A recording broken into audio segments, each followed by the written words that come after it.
Menikahi Hot Om. Bab 137. Taman depan kediaman perdana.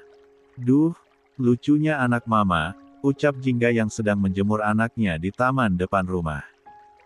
Ia tidak sadar jika ada yang datang dan sedang mengawasinya dari kejauhan. Nanti abis berjemur adek Bobo, iya. Nanti ditemenin sama Sus Rani dulu. Mama mau ke rumah sakit temenin kakak Cila. Oke, senyuman Jingga tampak mereka ketika menimang putri keduanya. Dan semua itu tertangkap oleh penglihatan Mentari yang sedang berjalan mengikuti Haris menuju rumah keluarga Mahesa. Mbak Jingga, udah 15 menit dedenya dijemur. Sini biar sama Rani aja, ucap babysitter yang khusus membantu Jingga merawat Sina. Mbak Jingga jadi pergi kan? Jadi Rani, jawab Jingga lembut. Ia pun menyerahkan bayi mungilnya yang tetap tertidur sangat lelap dalam pelukan Rani. Titip, ya. Iya, Mbak. Mentari yang tidak sabar melihat betapa binar bahagia tersemat di wajah Jingga pun membelokkan tumitnya. Ia memutar langkahnya menuju Jingga dan ingin menyapa madu dari adiknya tersebut. Morning homewreking lady, sapa Mentari pada Jingga. Are you happy today? Jingga yang baru saja memindahkan putrinya ke tangan sang pengasuh mengangkat pandangannya. Excuse me. Jawab Jingga tenang. Mentari yang sangat benci melihat wajah Jingga pun tiba-tiba mengangkat tangannya dan menamparkan wajah perempuan itu dengan sekuat tenaganya. Anjing! Teriak Mentari dengan dada yang terbakar. Bisa banget lo tenang di atas derita adek gue, iya. Dasar pelakor. Ya ampun, Mbak Jingga, ucap Rani kaget melihat apa yang baru saja terjadi. Lapun kemudian menoleh pada Mentari yang masih menatap nyalang Jingga. Mbak ini siapa berani-berani nampar nyonya rumah ini? Mendengar babysitter itu mengucapkan kata nyonya rumah pada Jingga membuatnya tambah meradang saja. La benar-benar tidak terima jika posisi adiknya digantikan begitu saja. Babu. Nggak usah ikut campur. Teriak Mentari kesal bukan main. Kemarahannya semakin terasa di ubun-ubun. Lo bilang apa barusan? Nyonya rumah. Setan. Asal lo tahu, perempuan ini pelakor di rumah ini, bukan nyonya rumah. Dia udah ngerebut posisi adek gue. Sampah yang lo sebut nyonya ini udah ngerebut hak adek gue, paham? Anjing lo. Jingga masih syok bukan main mendapatkan tamparan dari Mentari. Ia juga manusia yang punya rasa marah. Tapi ia masih mencoba meredamnya ketika mencoba mengerti apa yang menjadi alasan gadis itu marah. Padanya, wajar saja, jika kakak Widya ini melemparkan kalimat kasar seperti tadi. Siapapun akan melakukan hal seperti yang saudari Widya ini lakukan jika berada di posisinya. Pasti dia juga tidak akan terima kalau adiknya tanpa sengaja tersakiti oleh keadaan seperti ini. Maaf, Mbak. Saya bukan pelakor seperti yang Mbak tuduhkan, ucap Jingga sambil memegangi sebelah pipinya yang terasa panas. Saya bahkan menikah dengan Mas Mahesa atas permintaan dan persetujuan dari Widya. Sendiri. Harusnya lo ngotak, anjing. Seru Mentari semakin menggebu. Tangannya dengan gemas menarik rambut panjang Jingga. Adek gue udah segitu baiknya sama anak lo, seharusnya lo sedikit punya otak buat nolak. Seharusnya lo nggak terima ide gila adek gue yang rela berkorban kayak gitu. Seharusnya lo punya hati. Tapi apa sekarang? Lo malah nikmatin jadi istri Mahesa sepenuhnya, kan? Lo malah kesenengan tinggal di rumah ini sambil rawat anak lo yang baru jahir ini. Lo mikir nggak gimana menderitanya dek gue? Mbak, jangan kasar, dong. Seru Rani. Ia ingin membantu Jingga, namun tidak berdaya ketika ada bayi dalam pelukannya. Mbak itu bisa ngomong baik-baik, kan? Jangan kayak preman pasar yang nggak tahu etika. Gue emang preman pasar. Mau apa lo? Sarkas Mentari pada Rani. Babu mending diem. Lo di sini digaji buat jagain anak pelakor ini, kan? Mending pergi.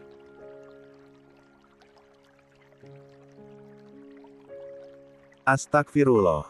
Rani mencoba untuk menarik tangan Mentari sebisanya. Namun dengan mudah kakak Widya itu menepisnya. Lepasin, Mbak. Diem. Mbak, tolong jangan seperti ini, ucap Jingga memohon. Kita bisa bicarakan ini baik-baik. Jangan seperti ini. Nggak bisa. Geram Mentari kesal. Nggak bisa gue bicara baik-baik sama lo. Bahkan rasanya gue pengen ludahin muka lo sekarang. Jingga mencoba melepaskan tangan cengkeraman tangan Mentari dari rambutnya, namun Mentari malah melepaskannya sambil mendorongnya dengan begitu kuat. Dan, saat berdirinya masih limbung, tangan gadis itu kembali melayang di sebelah pipinya yang lain. Plak, dasar murahan. Desis Mentari lagi. Perek iyo. Jual selangkangan aja ke laki orang. Dasar sampah. Mentarit. Mentari menghentikan aksinya ketika mendengar suara anggun yang memanggilnya dari ambang pintu rumah Eyang Sastro. Tadinya wanita itu sudah masuk lebih dulu ke dalam rumah mewah itu, namun kembali keluar ketika tidak mendapati putrinya segera menyusul. Iya, Ma. Gadis itu kemudian melangkah pergi, sebelum kembali meninggalkan kata-kata yang menohok Jingga. Urusan kita belum selesai, ya pelacur. Gue belum ludahi muka lo. Ingat itu. Jingga sama sekali tidak membalas walau sebenarnya sangat ingin membela diri. Namun tidak ia lakukan sebab tidak ingin menambah keributan di keluarga suaminya. Suasana rumah sudah begitu genting, ia tidak ingin semakin membebani pundak lelaki yang sangat dicintainya itu. Mbak Jingga nggak apa-apa? Tanya Rani yang tampak khawatir. Jingga membenahi penampilannya. Mencoba mengatur napasnya agar terasa lebih tenang. Nggak apa-apa, Rani. Kamu nggak usah khawatir. Iya, Mbak. Syukurlah kalau Mbak Jingga nggak apa-apa. Tapi perempuan tadi siapa Mbak? Kenapa dia serang Mbak Jingga segitunya? Plus, ruang keluarga perdana. Dua keluarga itu sudah duduk dengan tenang di tempatnya masing-masing. Ada dua sofa panjang dan beberapa single sofa di sana. Satu sisi sofa panjang itu diisi oleh keluarga Mahesa, dan satu sisi lainnya diisi oleh keluarga Widya. Mereka duduk saling berhadapan dengan mata yang saling beradu. Entah kenapa pihak Widya mencoba sebisa mungkin untuk tenang. Berhadapan dengan keluarga suami anaknya itu benar-benar membuat dada mereka gemetar. Rasa tidak terima itu kembali menyeruak ke permukaan. Pak Haris, langsung saja. Saya tidak akan basa-basi di sini. Haris tidak sungkan ketika memotong kalimat yang keluar dari bibir Gunadia. Seperti yang sudah semua kita ketahui, ternyata kita memiliki permasalahan yang begitu pelik. Saya sebagai ayah dari anak saya, Widya. Dan wanita yang duduk di sebelah kanan ini sebagai ibunya, juga anak saya yang lain yang duduk di sebelah kiri saya ini sebagai kakaknya, kami merasa dicurangi atas kondisi anak kami. Kami merasa ditipu habis-habisan di sini. Kami sebagai orang tua Widya jelas saja tidak terima. Benar-benar tidak terima. Ledakan emosi yang berusaha Haris tahan membuat sepasang matanya hampir saja menitikan buliran bening. Tapi dengan segera ia mengusapnya. Saya tahu, kamu sudah begitu baik membantu keluarga saya keluar dari kesulitan, Bi. Kamu datang ke keluarga saya dengan segudang bantuan yang kamu tawarkan yang membuat keluarga saya sempat terlena. Tapi bukan berarti kamu dan keluarga kamu ini berhak menyakiti putriku begitu saja. Keluarga Mahesa berusaha tetap tenang untuk tidak memotong pembicaraan Haris sebab mereka semua sudah sepakat untuk mendengarkan semua keluhan dari keluarga Widya. Mereka memang salah di sini. Ini adalah kesempatan bagi mereka untuk meluruskan atau memperbaiki apapun yang mungkin masih bisa diperbaiki. Sangat susah menemui Widya.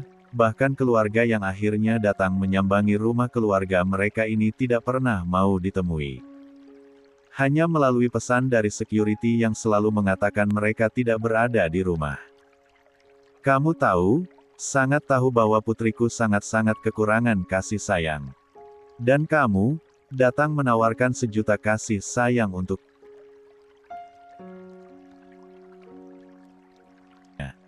Kamu memaksa untuk masuk ke dalam hidupnya, lalu kenapa kamu seperti inikah putriku, Bi?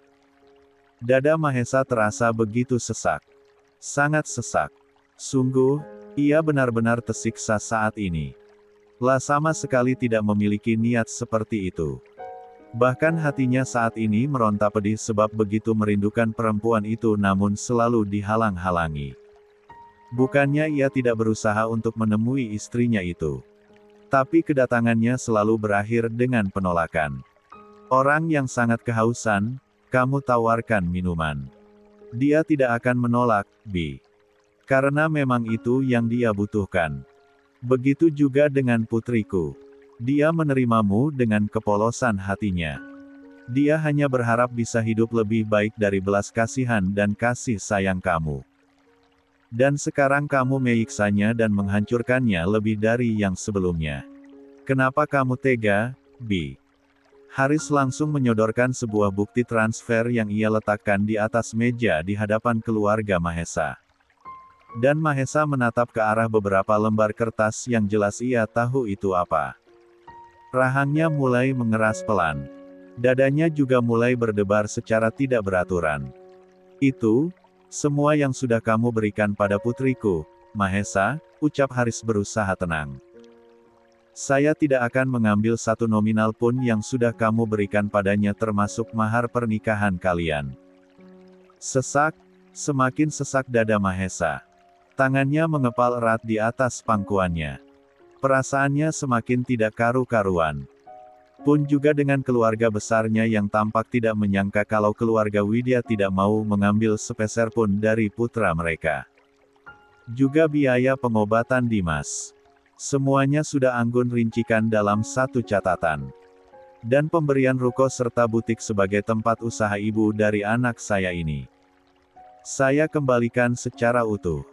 Sebagai ayah, Haris tidak ingin putrinya dianggap hanya ingin memanfaatkan kekayaan Mahesa. Ia tidak ingin Widya dianggap sebagai parasit keluarga dari suaminya. Video yang sempat beredar itu cukup menjelaskan betapa terhinanya Widya, dan betapa dia dianggap sebagai pengganggu. Widya tidak pernah menceritakan bagaimana ia dihina dan dicaci. Tapi ia cukup dengan apa yang dia dengar sendiri kemarin.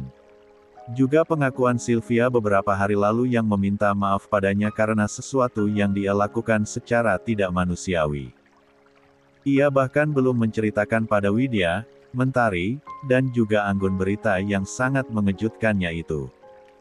Ia sangat takut Widya terpukul. Ia tidak ingin putrinya itu benar-benar tidak merasa diinginkan. Saya tidak ingin ada hutang apapun pada kamu dan pada keluarga kamu, Bi. Saya tidak ingin putri saya dihina dan disebut sebagai parasit pengganggu.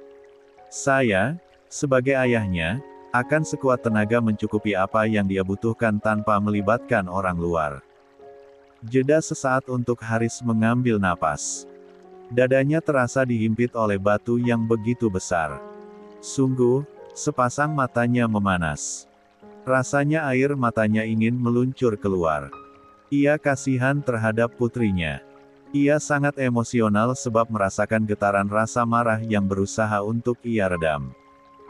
Perasaan itu begitu menyesakkan dadanya. Saya akui saya memang bajingan, Bi. Saya membuat keluarga saya berantakan. Dan kini penyesalan itu rasanya tiada taraf. Kalau bisa saya memutar waktu, saya ingin kembali ke masa lalu dan menimang Widya yang bahkan tidak pernah saya gendong saat bayinya. Saya ingin mengulang waktu di mana saya menyia-nyiakan dia saat dia butuh sosok peran seorang ayah. Putriku itu sudah menderita sejak bayi, Bi. Karena kemarahanku dan semua tuduhanku pada ibunya, anak itu juga sampai kehilangan kasih sayang ibunya. Ibunya saya buat stres dan nyaris sakit jiwa sampai berdampak pada anakku Widya. Anggun sudah tidak bisa menahan air matanya di sana. Air mata menetes. Ucapan Haris menariknya ke masa lalunya yang begitu kelam. Di mana ia disakiti oleh Haris sedemikian rupa, juga dirinya yang menyakiti putrinya tanpa ampun karena rasa sakit hatinya pada Haris. Sedangkan Mentari, Gadis itu cenderung lebih kuat walau diam-diam ia juga menyimpan rapat rasa pilu itu. Dia juga merasa bersalah pada Widya sebab tidak pernah berbuat baik padanya dulu. Jika bayi lain langsung ditimang oleh orang tuanya ketika menangis, maka Widya akan diam sendiri karena kelelahan menangis. Sejak bayi dia sudah tahu apa itu menahan rasa lapar karena ayahnya yang tidak peduli. Juga ibunya yang sibuk mengurus anak-anak yang lain tanpa bantuan suaminya. Saya jugalah yang membuat istri saya saat itu tidak ingin menyusui putrinya walau ia masih berusaha keras untuk membuat nyawa kecil itu bertahan hidup. Air mata Haris menitik. Ia sudah tidak tahan lagi. Putrinya yang malang itu bahkan masih berusaha membela orang-orang yang menyakitinya. Sampai dia besar, dia tidak seperti kamu yang ketika lapar tinggal makan. Dan haus tinggal minum. Dia harus berjuang dulu untuk hidupnya, Bi. Dia harus mengerjakan pekerjaan rumah dulu sampai dia diizinkan makan. Pundak Haris mulai bergetar. Semakin diceritakan bagaimana kehidupan Widya, maka semakin terasa hancur perasaannya. Tangan sekecil itu, sudah tahu bagaimana kerasnya bekerja. Tangan sekecil itu, rela melakukan apa saja demi mendapatkan makanan dari ayah dan ibunya. Sampai pada akhirnya dia tahu, apa itu berjuang. Sampai dia tahu, bagaimana caranya bertahan. Air mata itu keluar semakin banyak. Selama ini dia hidup hanya untuk bertahan dan menunggu mati, Bi. Entah berapa kali dia berusaha mengakhiri hidupnya dan dipertemukan orang-orang baru yang ternyata juga semakin menghancurkan hatinya. Kamu tahu, saat dia berusaha memotong pergelangan tangannya untuk mengakhiri penderitaannya. Tanya Haris pada Mahesa. Bukannya memberikan pelukan khawatir, saya malah memukulinya dan mengurungnya di ruangan yang gelap. Yang saya khawatirkan saat itu, nama baik saya jika sampai anak itu mati dengan cara memotong nadinya. Apa pikiran orang-orang nanti? Haris merogoh sapu tangan yang ia simpan di saku kemejanya dan mengusap air matanya yang terus saja mengalir. Sampai pada akhirnya harapannya datang melalui kamu. Kamu datang sebagai malaikat penolongnya. Menawarkan sejuta rasa aman dan nyaman untuknya. Dan dengan polosnya, tangan kecil penuh luka itu masuk ke dalam jebakan yang telah kamu buat. Kamu jerat dia dan kamu buat dia bergantung. Setelahnya kamu berikan racun mematikan untuk dia sampai dia kesulitan bernapas. Putriku itu, dia yang paling menderita sekarang. Dia yang paling sengsara. Dia yang paling merana. Padahal dia yang paling banyak berkorban. Apa salah putri saya pada kamu, Bi? Sudah diapakan kamu oleh putriku sampai kamu berikan dia derita yang luar biasa seperti ini? Kalau kamu memang membencinya, setidaknya kembalikan dia pada ibunya dengan baik. Sungguh, Mahesa kehilangan seluruh kontrol bicaranya. Bibirnya hanya bisa terkatup membisu. Posisinya dan posisi keluarganya memang berada di tempat yang salah dan serba salah. Atau setidaknya berikan saja hukuman itu pada saya. Pindahkan hukuman itu pada saya biar saya yang menanggungnya, dia terlalu rapuh, apa kamu mau lihat mayatnya terbujur kaku baru kamu puas? Tidak, Bi. Saya tidak akan membiarkannya. Haris menyodorkan satu amplop berisikan pemeriksaan Sylvia di atas meja. Dan Mahesa pun langsung membuka amplop tersebut. Ayah kandung Widya tersebut langsung memandangi satu persatu keluarga Mahesa. Terutama Gunadia dan Mama Indah. Dan kalian. Sebegitu bencikah kalian pada putriku? Tega benar memanipulasi hasil pemeriksaannya. Dia mengalami perbaikan yang signifikan sebelumnya. Dia juga subur dan siap dibuahi, tapi kalian dengan liciknya menggunakan uang dan balas jasa kalian untuk menekan orang lain untuk melakukan kesalahan. Untung saja keponakan kalian itu masih punya nurani dan menceritakan semuanya pada saya. Kalau kalian pikir Sylvia pergi untuk melakukan cuti tahunan, asumsi kalian salah. Sylvia sudah mengundurkan diri dari rumah sakit milik keluarga kalian dan memutuskan untuk pindah ke luar negeri karena rasa bersalahnya.